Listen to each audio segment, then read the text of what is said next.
Hi everyone! Yo. Welcome back. Thank you so much for still being with us. It's crazy that you're here. And this is Ben. And this is Ildi.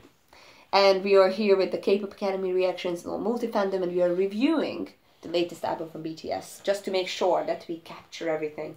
This is how we do it on this channel. Next song we are going to listen to is Magic Shop. Ben, you already know who produced this song? Partly Jungkook. The next song, Magic Shop. And Jungkook, I think it was, I can't remember which award show was, that he kind of announced it to the fans that now he has his own studio. Because previously it was J-Hope, it was Suga, and also RM, who had their own studios, and like with names and everything. And now I actually have a BTS album with me, and it's so funny because when you see the last page, recording engineers, they would have Suga at Genius Lab. Oh, Rap Monster at Mon Studio. Mon Studio, and then everybody else, like this is a studio where they actually recorded this stuff. So everybody's like basically sometimes like a room or whatever, like have their own little studios. So it's actually very sweet. I wonder the next album, like Jungkook's studio, what's the name? Like, is there any special? The Cookie Jar. That should be it. If it's not that, change it, mate. Change it.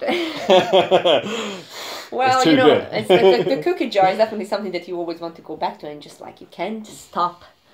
Yeah. You know, so that's actually a lot of fangirls would agree about Jungkook, I'm sure. Yeah, well, for sure, we agree. But actually, I think I'm too old, so I don't agree. I don't agree. It's not appropriate for me to agree. It's not appropriate. But anyway, guys, let's see what Magic Shop has in store for us. This is a song for the fans, apparently. So. Okay. Getting ready for some sweet lyrics. What's he cooked up in the cookie jar for us? I like this. It's interesting they seem to start almost all the songs with V. I didn't notice that. Or maybe that's just me noticing it, I don't know. I won't tell you to cheer up because that's a cliche. Going to die on this. Haven't seen the lyrics.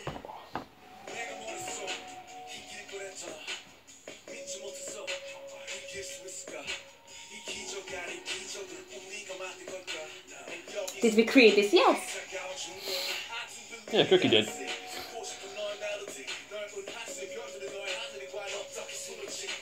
Sweating is so good.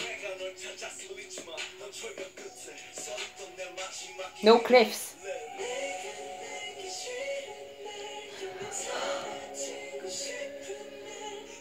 God, they mixed this really interestingly. You think so? I'm yeah, these harmonies. I caught up on the lyrics. Timid. It's like someone almost just like straight breathing in the background. Yeah. Oh. That's interesting.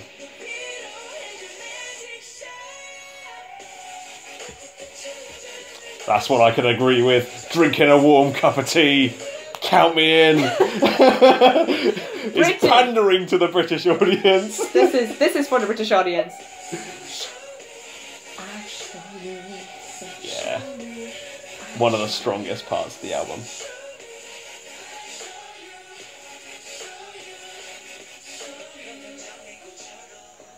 I like his singing voice. He should sing more. Yeah, it's nice. Because it's like a baritone. Sugar.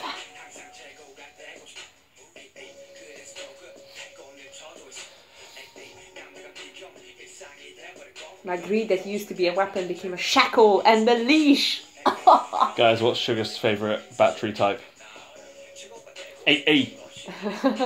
Terrible dad jokes all day. Jin would love you.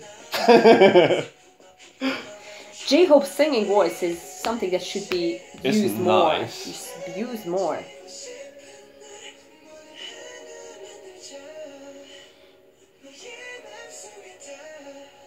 It's a classic chord progression, nothing surprising about it, but this is why it's so reassuring. Because it's like the melody consoles you, the melody gives you that this. I think this is like this could have been the title track. And like the production is so much better than in Fake Love in my opinion. It's probably more your taste. Because they've mixed this so that it's still very anthemic and very thick, but like you can hear their vocal colours, you can hear the little quirks in their voice. It's so nice. Oh.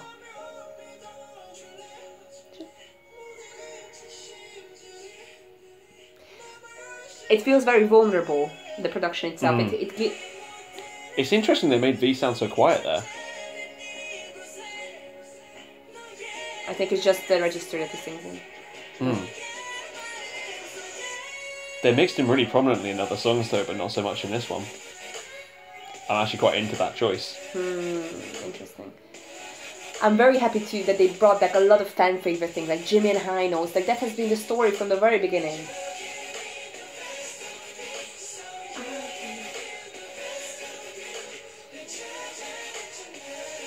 It's just a feel-good song, isn't it? It is very feel-good. You give me the best of me, so you give you the best of me.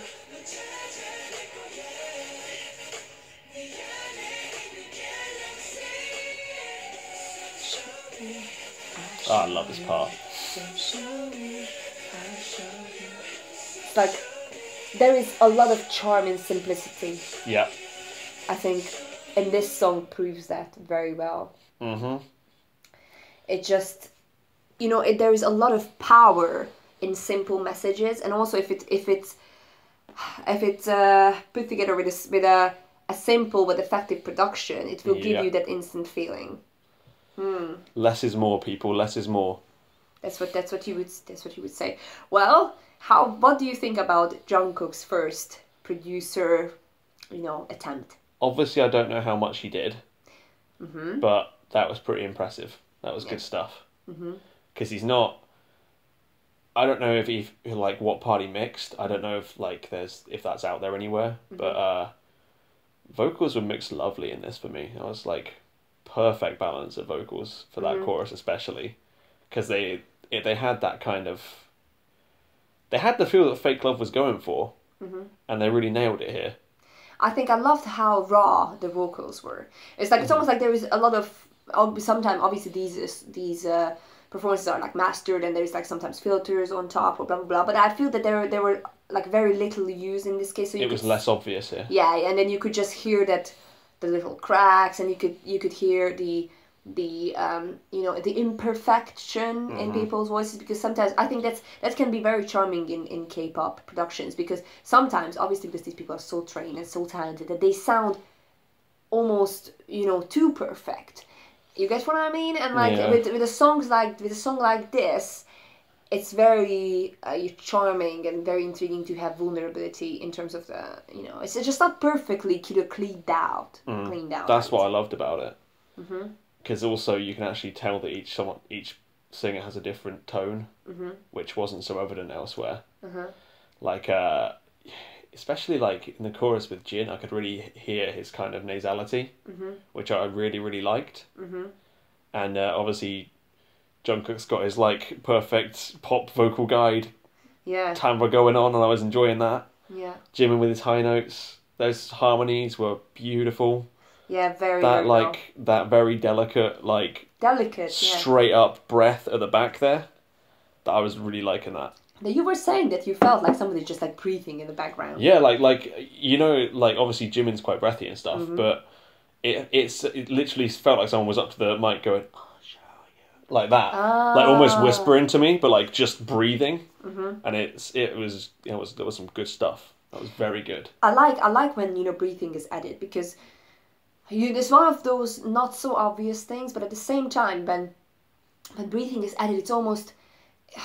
You can feel the intention in the song. It's just like it adds you that struggle. Like that's why I like when it's like a chanty thing. It almost brings you closer, because it resembles a live performance. So that's what I like about breathing and chanting and gospel-y stuff, because then that's always there are imperfections in live performances, and that's just something that we like, even though we absolutely adore the K-pop's determination towards perfection. We found it very inspiring. That would be a fantastic live song as well. Oh yeah. That would be the one you want to witness when you go see them live. Well, can you imagine at the O2? O2. I mean, you're probably not going to have to imagine because you'll be there. But I'm going to be there. I'm going to be there, and it's on the day. It's actually on the. They have a concert the 9th and the 10th of October here in London, and my birthday is on the 8th. Oh, so it's going to be my birthday. It's perfect. Week. It's just like so close to perfect, and it's going to be amazing. And this is what we wish for you guys as well, to get to enjoy this music that we love with people together, because I think it's going to be very special. And the reason for that because Ruby is going to be there, like one of the organizers of the K-pop Academy here in the Korean Culture Centre London. Molly is going to be there, who's been on like Axum reaction videos and also the Girls' Generation video. So a lot of our friends are going to be there, and we are going to be like, I'll show you, you show me, and like this is what will make it special. So let us know what was, how did you, because it's a song for the fans. As a fan, what happened? How did you feel about it? And what was your impression in terms of the music's production and the lyrics? You can get into details, and we are here to discuss it. And let's talk with each other. Thank you so much for watching, and see you for the next episode, which is going to be, we are like so professional. I printed out at work, by the way. I was like, okay. Oh, this is interesting. Airplane Part 2. See you guys for the next episode. Bye.